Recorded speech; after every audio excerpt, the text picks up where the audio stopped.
Doctor ইউনূসের এই অন্তর্বর্তী সরকারের কাছে আমরা সারা বাংলাদেশের মানুষ একটা দাবি রাখছি। এই দাবিটা হচ্ছে ভারতের সাথে বাংলাদেশের যেই সকল অঞ্চলে বাঁধ নির্মাণ করা আছে সেই বাঁধগুলার বিপরীতে আমাদের দেশের পক্ষ থেকে আরও একটা বাঁধ তৈরি করা হোক নির্দিষ্ট দূরত্বে আমাদের সীমান্তে।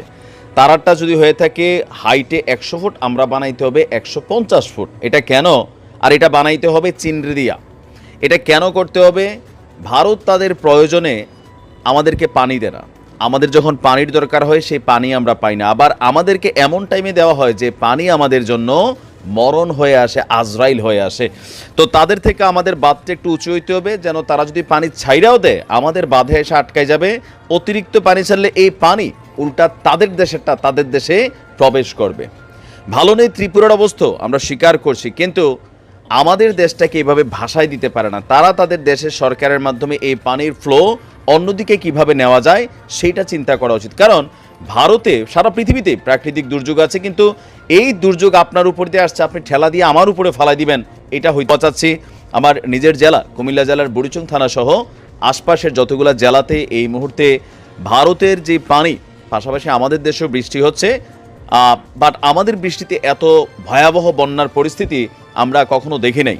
প্রায় 31 বছর পর ত্রিপুরা রাজ্য থেকে খুলে দেওয়া হয়েছে তাদের বাঁধ।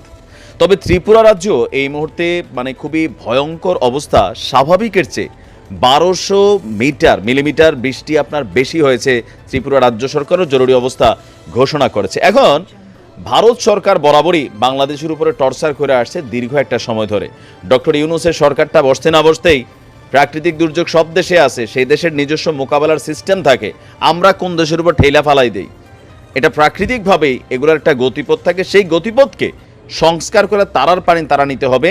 এই মুহূর্তে এই কাজটা ডক্টর ইউনূস সরকারের জন্য একটা চ্যালেঞ্জিং হয়ে দাঁড়িয়েছে। তবে আমরা সারা বাংলাদেশের মানুষকে একত্রিত হতে বলবো যে আপনারা যার যার জায়গা থেকে ভূমিকা রাখবেন।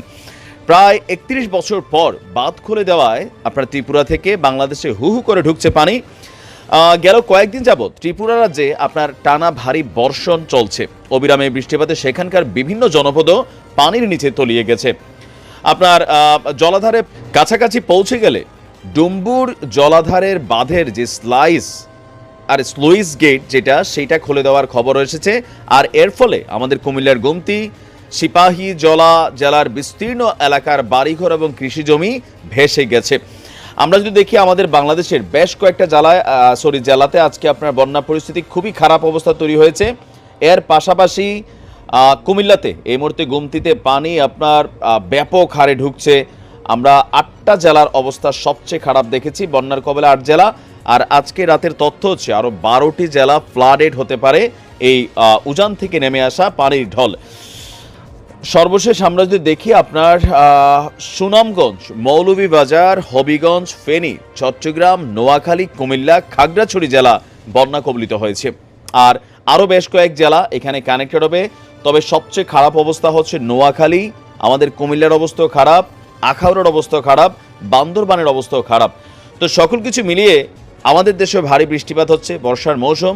কিন্তু আমরা একটা কথা বরাবরই বলতে চাই, ভারতের সাথে আমাদের যে সীমান্তবর্তী নদীপথ আছে, যেই বাঁধ আছে, যেই প্রকল্প আছে, সেইখানে কাউন্টার আমাদেরকে আরেকটা তৈরি করা উচিত।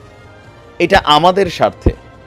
আমাদের যখন ফসলি জমি শুকনা থাকে পানি আসে না, আর আমাদের যখন পানি দরকার হয় না, যে পানি আজরাইলের বেশে আসে সেটাই ছেড়া দেয়।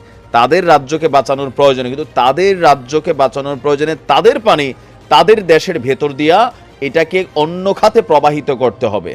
যদি এটা না করা হয় তাহলে সারা বছর পানির ন্যায্য হিস্সা আমাদেরকে দিতে হবে।